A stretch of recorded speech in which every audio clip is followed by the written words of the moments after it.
Hey people that are interested in cats, the paranormal and things.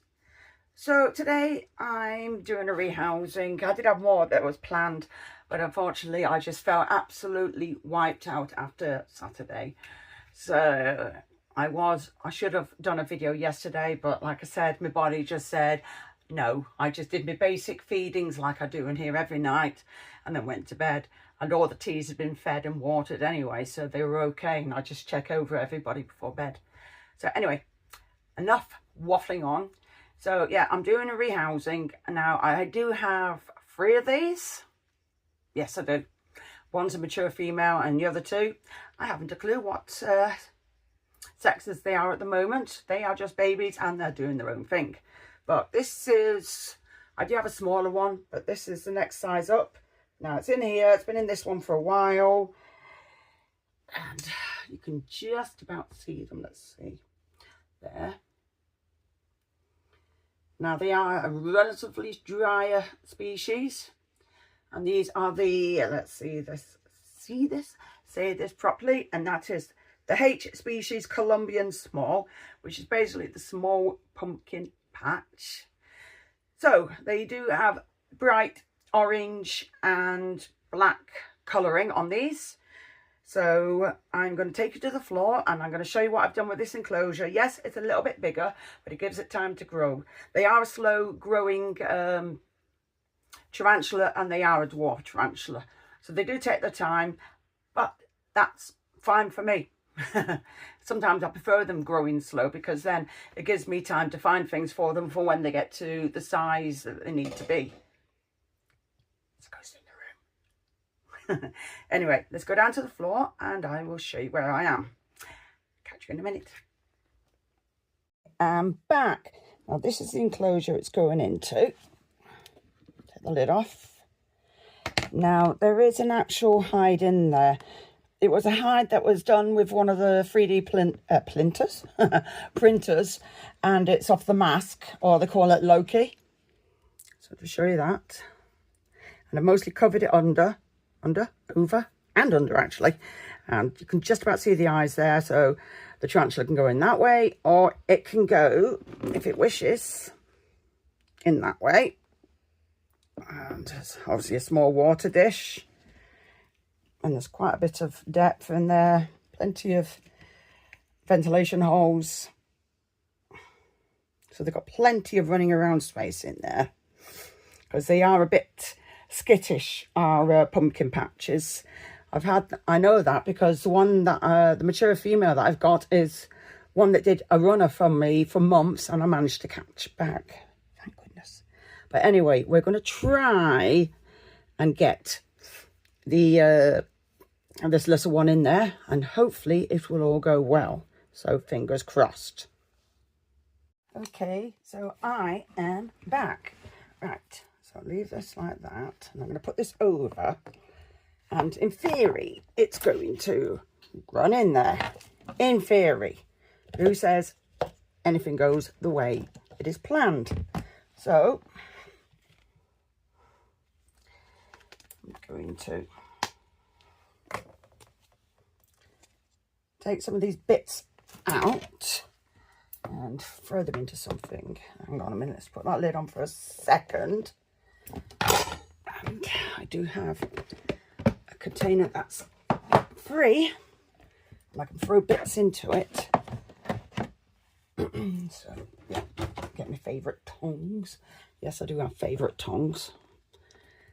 Take that. I should have really kept that water dish. Never mind. So now what I'm going to do is I'm going to try and do this. No. Bring this forward a bit. Right. They are down here. So I'm going to try and guide them down.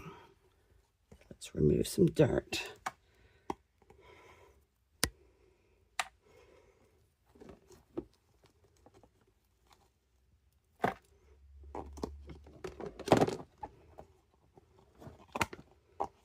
So there they are.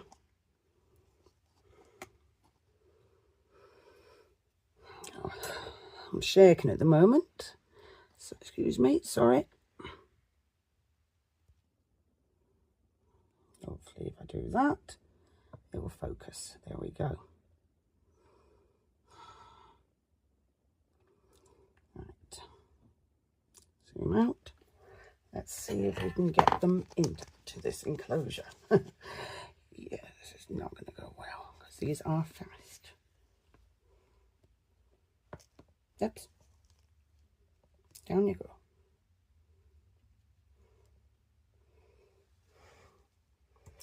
Now I'm going to put the lid on.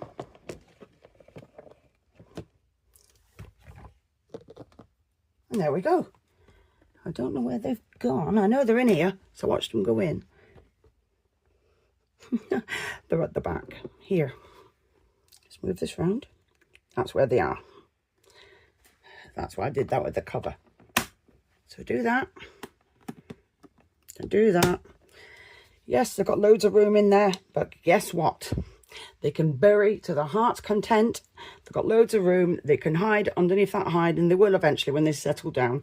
See, spiders will climb, or tarantulas will climb at the side when they're a bit stressed out, because obviously it's just had, oh, the light's gone off, a big move. So it's moved from the little container into something that's several times its size.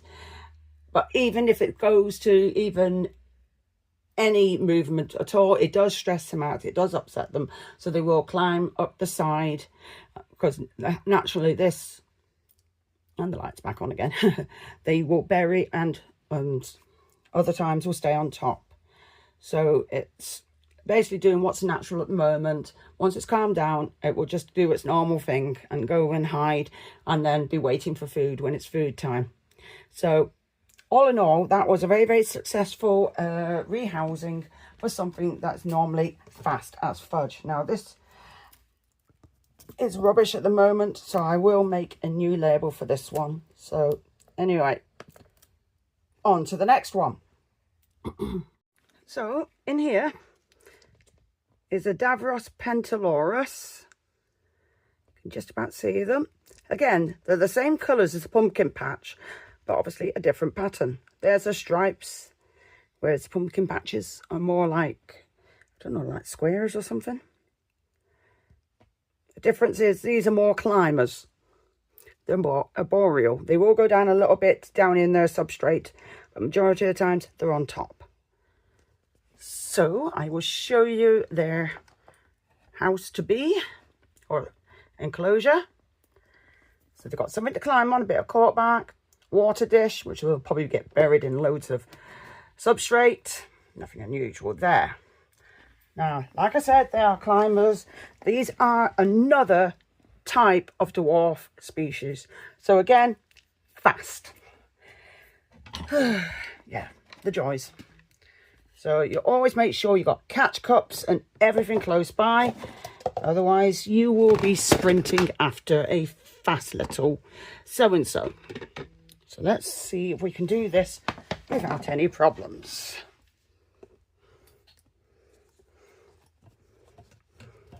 That's where I got the label, believe it or not. They've been in here for a while. So I thought, do you know what? There they are.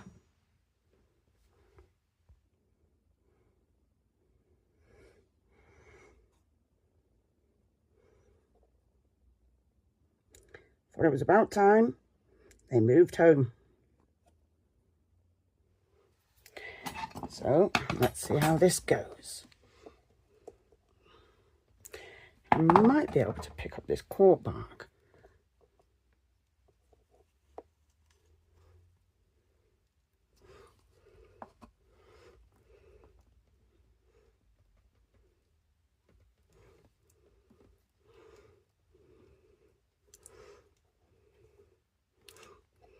Now, go on you.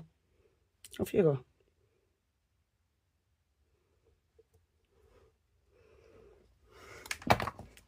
Drops the corkbark. But there we go. And I've got all that room in there.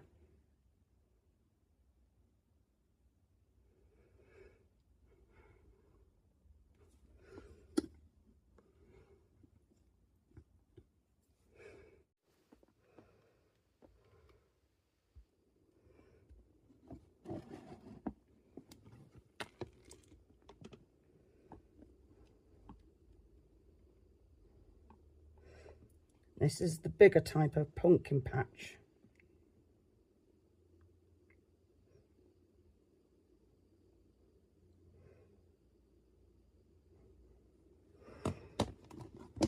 That's her in enclosure. She's got all that space and wants to go there. Figures, really. This, now I'm going to watch because it may try and run. It's a full-grown Dwarf Pentaloris. Try and be quick. That's a full-grown one. That's about as big as that one will get.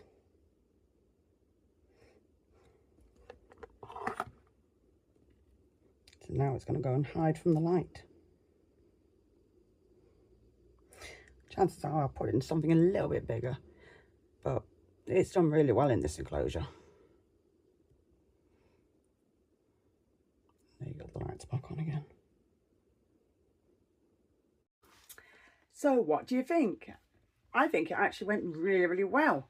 Considering both species, the pumpkin patch, was the H. Columbian, and the Dwarf Pentaloris, I think it's called the tiger rump. I might be wrong. I don't always remember the you know, the normal name for the Dwarf Pentaloris. I always forget. Same with the pumpkin patch. I don't always remember the scientific name. So yeah.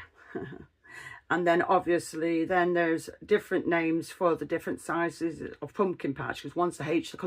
Columbian, and then the other one is like the H, and I can't remember the name, so I'll probably put it up above. This is why I label all my creatures, because I do forget. Doesn't mean I've done something wrong, it's just I forget. There's just so many. And then what they do, they throw the spanner in the works, and then they decide to change the scientific name, and you're like, but I was just learning that. You know. So yeah, the joys. I'm getting eyeballed by the little missus, or as we know her as Forest. So I'll just quickly show you. She's like, why the fluff am I not out? How dare you keep me in here while you're making videos? I am allowed to be out and about because I am the boss of the room. Yeah, I should be getting that out soon. I'm going to be doing some pairing, but it won't be a video because they're just a pain in the bottom. But anyway, I hope you enjoyed the video. Please like, share and subscribe, and thank you for watching. Bye.